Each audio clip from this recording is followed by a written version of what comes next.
Aleluia! Você está empolgado aí com tudo que você tem em Cristo Jesus? Nós já estudamos na aula do arrependimento que nós fomos perdoados. Nós estudamos a importância do arrependimento, da mudança de mente. Quando nós vimos o inimigo da nossa identidade chamado pecado.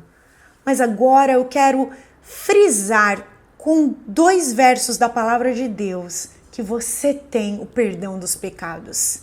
Na verdade, nós teríamos muitas passagens bíblicas para falar que fomos perdoados. Declare: eu tenho o perdão de todos os meus pecados. Efésios 1:7 diz: nele temos a redenção por meio do seu sangue, o perdão dos pecados, de acordo com as riquezas da graça de Deus. De acordo, tá? Em concordância com a imensa provisão da graça. O que vem no meu pacote? Lembra que a salvação é um pacotão completo? O perdão dos pecados. Ufa! Mas você não sabe o que eu penso. Você não sabe como eu ajo. O perdão já está disponível. Você está disposto a se arrepender? Você está disposto a renovar a sua mente pela palavra que te purifica? Você está disposto a se envolver com essa vida louca, poderosa, maravilhosa e limpa que é estar em Cristo? Não significa que você não vai errar nunca mais, mas significa que você vai se distanciar dos pecados cada vez mais. Porque até o dia de Cristo, o Espírito Santo vai completar uma obra em mim e você. E quanto mais você desenvolve a sua consciência de justiça e do perdão dos seus pecados, mais distante da condenação você está. A Bíblia diz: já não há condenação, em Romanos 8:1, para aqueles que estão em Cristo Jesus, porque a lei do Espírito de vida me libertou da lei do pecado e da morte. Aleluia! E vamos ler em Colossenses 1:12-14. Dando graças ao Pai, que nos tornou dignos de participar da herança dos santos no reino da luz. Olha aí, a herança dos santos. Ele te chama de santos. No reino da luz, você não vive mais nas trevas. Pois ele nos resgatou do domínio das trevas e nos transportou para o reino do seu Filho amado, em quem temos, olha o que temos, a redenção, a saber, o perdão dos pecados. Meli, parece que você leu o mesmo versículo? Não. Eu li Paulo ensinando aos Efésios e Paulo ensinando aos Colossenses. Quem disse foi a mesma pessoa. E porque Paulo repetiu a mesma coisa, e se você vai achar isso no livro de Romanos, você vai achar isso no livro aos Coríntios, porque Paulo repetiu a mesma coisa para todos que ele ensinou, porque elas eram muito importantes. Aquilo que é muito importante deve ser falado para todos. E foi este evangelho, o evangelho de Cristo, que ele nos confiou. Então diga: eu sou perdoado pelo sangue de Jesus. E se você precisar, volte no módulo arrependimento, ouça novamente. Volte no módulo sobre o inimigo da identidade chamado pecado, ouça novamente. Mas tome posse da sua justificação e do seu perdão em Cristo Jesus. O que mais eu tenho? Eu tenho aquela chave que eu preciso para receber tudo isso. Eu tenho a sabedoria e o entendimento porque recebi a mente de Cristo. Meu Deus, eu recebi a mente do próprio Cristo, a forma de Cristo pensar começa a atuar em mim conforme eu permito. Eu tenho a revelação dos mistérios de Deus que estavam ocultos antes, mas foram revelados agora por meio do Cristo em mim. Vamos ler isso na palavra? Sim. 1 Coríntios 2,16 diz: quem conheceu a mente do Senhor para que possa vir a instruí-lo? Nós, porém, temos a mente de Cristo. Então eu posso viver uma vida que agrada a Deus, porque ao receber a mente de Cristo, ela me induz essa mentalidade cristã, essa mentalidade do Espírito habitando em mim. É por meio do Espírito Santo que essa obra acontece. eu começo a agradar ao Pai. Eu posso agradar a Deus. Por quê? Porque eu tenho a mente de Cristo. Sabemos, 1 João 5,20, sabemos também que o Filho de Deus veio e nos deu entendimento, para que conheçamos aquele que é o verdadeiro, e nós estamos naquele que é o verdadeiro, em seu Filho Jesus Cristo. Este é o verdadeiro Deus e a vida eterna. E a vida eterna. Ele nos deu entendimento para a gente reconhecer e conhecer a verdade, falar a respeito da verdade e tomar posse dela. Efésios 1:9. E nos revelou o mistério, era um mistério antigo, da sua vontade, de acordo com o seu bom propósito que ele estabeleceu em Cristo. Preste atenção, esse versículo ele é de maneira generalizada, mas ele também é pessoal. Não peça para Deus uma revelação que não tem nada a ver com aquilo que você não vai executar nessa terra. Seria muita perda de tempo e muita dispensação, despender energia em vão. Deus quer a sabedoria. O que isso significa? Significa que eu não posso ficar olhando para o dom do outro, para a maneira como o outro opera, para a maneira como o outro crê, para as coisas que o outro tem, porque as ferramentas que o meu irmão, que as pessoas que estão ao meu redor receberam, é para elas executarem o bom propósito de Deus na vida delas.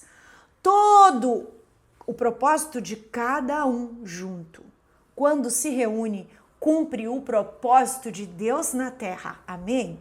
Você está entendendo? Quando eu uno o meu propósito ao seu, a gente se une e cumpre um propósito maior, um propósito de Deus para a humanidade. Mas na minha vida eu também tenho que cumprir o meu propósito no meu meio, na minha vida e na vida da minha família, no meio do meu ciclo, daqueles que estão mais próximos de mim. E para isso eu vou receber ferramentas específicas, dons específicos. A maneira que uma pessoa que é enviada a uma tribo, a um lugar longínquo, a um lugar que é escasso de todas as coisas, ela pode ser usada por Deus, é diferente de alguém que é usado no meio urbano. As ferramentas são diferentes. Talvez a pessoa vá operar ali dons de curas e de libertação, como não acontece no meio urbano.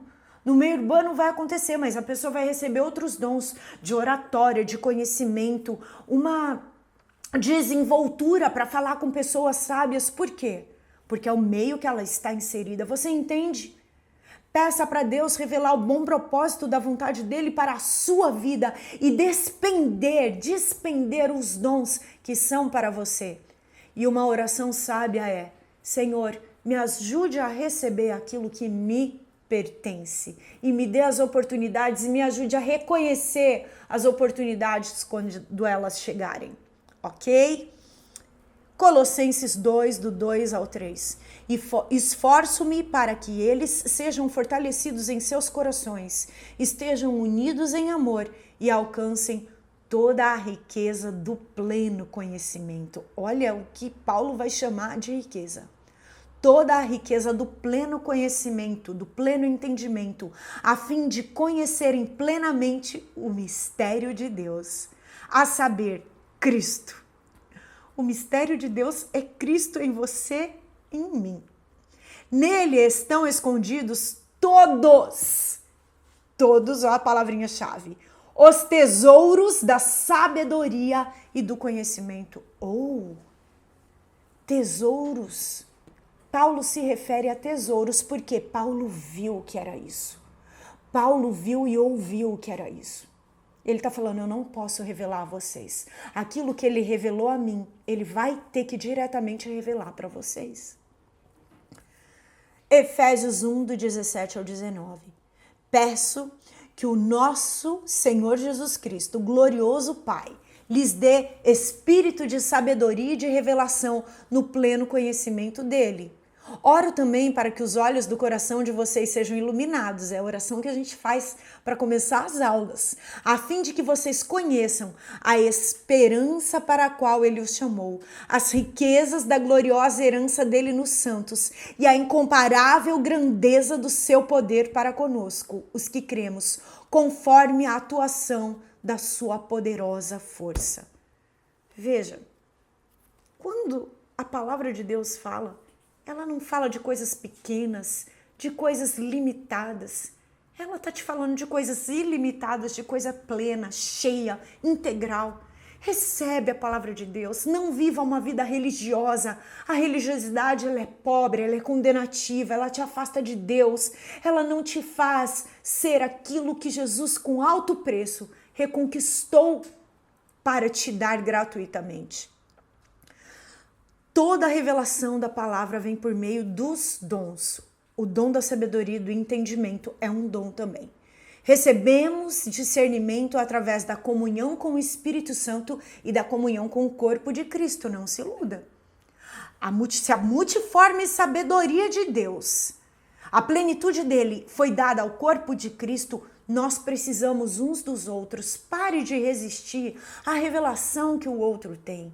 Acate para você, porque tudo é nosso e todos nós somos de Cristo e Cristo pertence a Deus.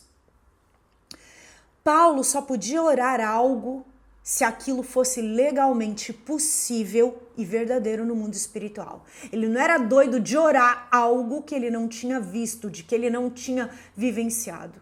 Se Paulo orou dessa forma, é porque é possível.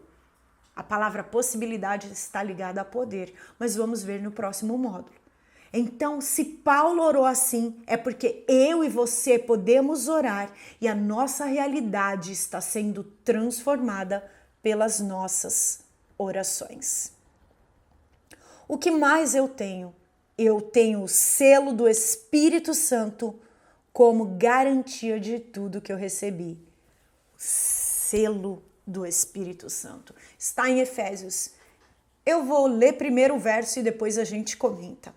Nele, quando vocês ouviram e creram na palavra da verdade, o evangelho que os salvou, vocês foram selados. Eu recebi uma marca com o Espírito Santo da promessa, que é a garantia da nossa herança até a redenção daqueles que pertencem a Deus, para louvor da sua glória. O que isso significa? Selo de garantia. Aqui no mundo a gente sabe bem, você recebe, tem produtos que recebem um selo de qualidade que tem um código, tem um nome. Aquele selo de garantia significa que aquilo lá foi inspecionado, foi provado e aprovado para trazer aquela garantia. De 10 anos, de 15 anos, de 20 anos, tem coisas que têm garantia permanente. Elas foram provadas, aprovadas e receberam um selo de garantia. A nossa vida em Cristo, nós já falamos sobre isso ali quando estávamos estudando o processo de identificação e substituição de Cristo conosco e no nosso lugar para nos identificarmos posteriormente com Ele. O selo de garantia é o Espírito Santo. Ele é a chave da nova aliança. É Ele que vai nos trazer os dons espirituais. É por meio dele que vamos andar em poder. É Ele que será o nosso grande mestre. O Espírito Santo é o selo do céu que carimba a garantia de que o Cristo em mim é verdadeiro, é poderoso e viavelmente pode ser vivido. Você pode dar glória a Deus? Porque Ele já habita em você. E Ele não só quer ser um selo de garantia, Ele quer ter comunhão com você. Ele é o teu consolo, Ele é o conselho de Deus na tua consciência, nos teus ouvidos. Ele é a sabedoria de Deus atuando em nós. Glória a Deus!